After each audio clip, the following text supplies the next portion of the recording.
In this video, I'll show you how to check Capitec balance without using the app. If you don't want to open the mobile app, there are a couple of quick and simple ways to see your balance using just your phone or an ATM. I'll walk you through both. The fastest method is to use the USSD or phone menu from the mobile number that's registered to your Capitec account. From that number, dial the Capitec service code shown on your screen or provided by the bank. Then follow the on-screen voice or menu prompts.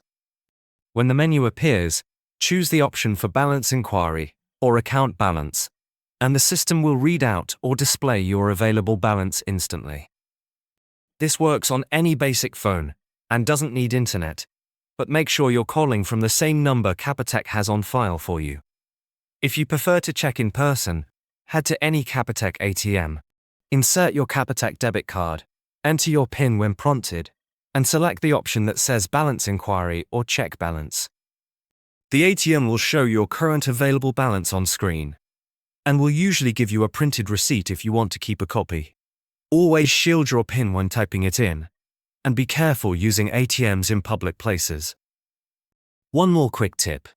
If the USSD method or ATM isn't an option for you, you can call Capitec's customer service from your registered phone number and follow the prompts to hear your balance, or speak to an agent who can help. Just have your ID details ready for verification. So those are the simple ways to check your Capitec balance without the app. Dial the bank service from your registered number, use a Capitec ATM, or call customer service if needed.